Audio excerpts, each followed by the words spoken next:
what could be a major climate alarm bell, really a massive marine heat wave swept across Southeast Asia and the Pacific in 2024, engulfing nearly 40 million square kilometers of ocean, 5 times the size of Australia. That's according to a new report that's come in from the World Meteorological Organization. And scientists say that the extreme ocean temperatures were fueled largely by the climate crisis and coincided with a wave of devastating weather elements, from deadly landslides in the Philippines to flooding in Australia and several such other disasters. And nearly half a degree Celsius is now it's hotter than the 1991-2020 average. Satellite data also shows sea levels have been rising as well. So how significant is this? So what are the kind of alarm bells that this raises? Let's get in Seth Warren, who's in fact a director of the Eneref Institute, joining me on the broadcast. Let me start by asking you in terms of explain to us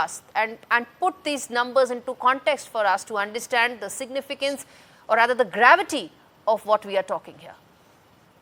Yeah, thanks for bringing this issue to bear. It's certainly crucial. It's hard to get your head around 40 million kilometers or 5 times the size of Australia. But another way you could look at it is 10% of the ocean, which I'm sure all your viewers know that the Earth is primarily ocean. And you did mention a number that was 5 degrees. That you're talking about you're talking about the atmosphere, but the temperature just above a few meters above the ocean, or as much as 4 or 5 Celsius degrees above what is normal.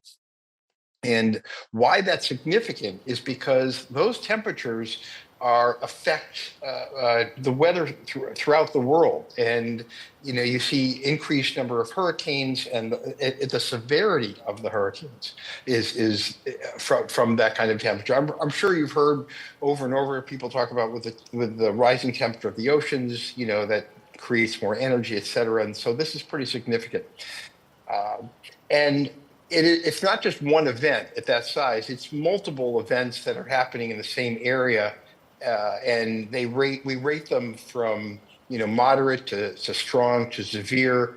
And there have been some severe areas like in Papua New Guinea late last year, and this has been going on now for a year and a half. We started recording it as an event in early April 2024, and it's continuing, and we see no sign of it abating at this point.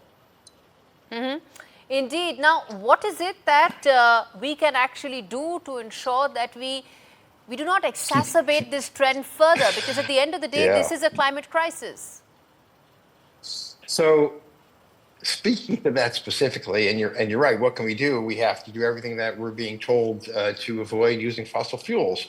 So if there's something called the Climate Shift Index, which looks at what's the likelihood of this event happening were there no climate change, no global warming, versus where it is today, where there is, and the ratio is 20 to 1. What that means is that the Climate Shift Index means it's 20 times more likely that this weather event, this marine heat wave, would have happened than had we not been burning fossil fuels for the last 100+ years. But in the peak season, which I think is late November, it's 100 times more likely. So the answer is quite obvious. We need to find a way to stop using fossil fuels. And as you talked about some of the things that's going on in the United States, and the unfortunate that the United States has walked away from the Paris Agreement. Hopefully that will not encourage other countries to do the same. U.S. has also identified millions of square kilometers of land that it will now be drilling more in Alaska. So what are we really talking about here? What else can be done? Let's talk about that, sir.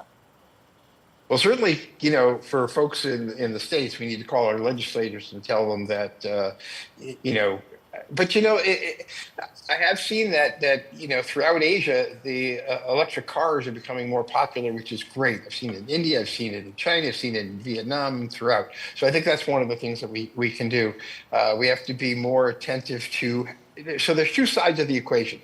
We always talk about generating energy through solar and wind and all, and which is fantastic. At the same time, we have to reduce our load. And again, Asia is way ahead. Your air conditioner is an inverter-driven air conditioner. In the West, United States, for example, you rarely see an inverter-driven air conditioner, which is 30% more efficient. Why is that? Well, because there are industries and politics that are involved in changing the way things are being done. So the answer is we have to do what we all know we have to do, which is not necessarily sacrificing, but to shift the way in which we're using energy. All right, let's leave it there. So thanks much for speaking to NDTV.